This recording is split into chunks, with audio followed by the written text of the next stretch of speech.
La première annonce a été celle de Gabriel Attal qui nous a laissé supposer une ouverture assez certaine à mi-mai. Jean Castex nous a un peu refroidi derrière en mettant du conditionnel plus. Donc pour l'instant, on est vraiment sur l'attente, quoi, et ça devient extrêmement pesant. Disons que je suis content de voir un petit peu le bout du tunnel, mais c'est un bout du tunnel où on voit pas vraiment non plus la lumière au bout. Parce qu'on va ouvrir avec des terrasses. Bon, moi j'ai une petite terrasse, je me plains pas. J'ai des confrères qui n'en ont pas du tout. Eux vont pas ouvrir tout de suite.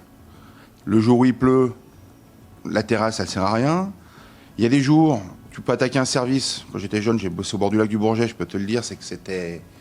On attaquait à midi le service et à 2h tout le monde rentrait parce que tu avais pris un orage. Ou le soir, à 21h, surtout l'été, tu as les gros orages qui arrivent d'un seul coup. Si on n'a pas le droit de mettre les gens dedans, ils sont en terrasse, je vois pas comment ça va finir. Je veux dire, au bout de 6 mois, que ce soit le mi-mai ou le 1er juin, quelque part, c'est pareil. Mais si en 15 jours, on arrive à monter en flèche, et ces deux paramètres qui sont essentiels, en tout cas, bon, le beau temps, en fait, les bonnes températures pour que les gens soient vraiment à l'extérieur. Nous, les distanciations, on saura faire parce qu'on sait faire dans nos établissements. Et puis surtout, les vaccinations. Donc, à partir du moment où tous ces critères, ces 3 critères sont réunis, on n'aura plus de risque, moins de risque d'ouvrir nos établissements et de relancer l'économie. On ose espérer que la promesse du président qui nous avait annoncé 3 semaines de délai de prévenance pour ouvrir sera tenue. Parce que sans ces 3 semaines-là, on ne sait pas faire. Réouvrir un établissement, c'est pas on-off. C'est également remettre toute une filière en route. Nos fournisseurs, nos équipes, nos matériaux, c'est compliqué.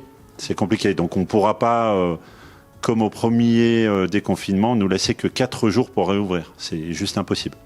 La machine, moi, en fait, si tu veux, la machine n'a jamais vraiment été coupée puisqu'on a fait de l'emporter depuis le premier jour. On travaille jusqu'à 14h30, 15h tous les jours. Mais j'ai quand même toutes mes serveuses qui sont pas là, quoi. Non, la liaison avec les fournisseurs n'est pas rompue. C'est plus compliqué à trouver des quantités, mais les fournisseurs sont toujours là. Après aujourd'hui, moi personnellement, et je pense pas mal de nos confrères, nous sommes un peu sur la peur et un peu l'excitation.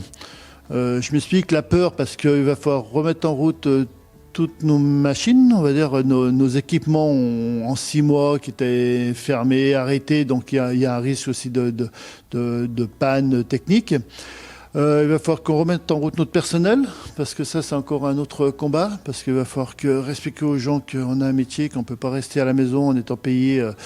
Voilà, donc à un moment, il va falloir se remettre aux gens au boulot. Et d'un autre côté, un peu excité, parce que finalement, je pense qu'on va avoir une très très belle reprise. On va se retrouver un peu, j'espère, dans les années folles, si j'ose dire, parce que même au niveau théâtre, cinéma, culture en règle générale, il y a plein de choses qui sont dans les terroirs aujourd'hui qui sont prêts à sortir. Les gens ont envie de se faire servir, ont envie de sortir, envie de se revoir avec les amis. Donc je pense ça va être très très fort la reprise. L'état d'esprit, ça fait des yo-yo. On y croit, on se prépare. Moi, nos équipes vont se préparer pour la mi-mai. Donc si l'ouverture est à mi-mai, au 15 mai, ce qui me semble quand même un petit peu compliqué, c'est un samedi sur un week-end de l'Ascension. Donc ça en rajoute encore pour nos fournisseurs. Mais on se prépare. Si on peut être prêt pour le 15 mai, on sera prêt pour le 20. On sera prêt pour le 25. On sera prêt éventuellement pour le 13, s'il y a une bonne nouvelle pour le 13. Voilà. Donc, dans l'état d'esprit, on est en mode reprise. Ça y est, on va attaquer les nettoyages, on va attaquer les élaborations des cartes, les référencements des fournisseurs, et ainsi de suite. Et d'après les renseignements pris par rapport à mes autres collègues, on est un petit peu tous sur la même démarche. Là, je pense qu'on risque de travailler cet été, oui. Surtout qu'en plus, ça va faire comme l'été dernier. Plein de Français ne partiront pas à l'étranger. On a quand même une région qui est très touristique l'hiver et qui a plein d'atouts l'été. Et je sais que ceux qui étaient là cet été étaient assez contents, étaient satisfaits. Ouais.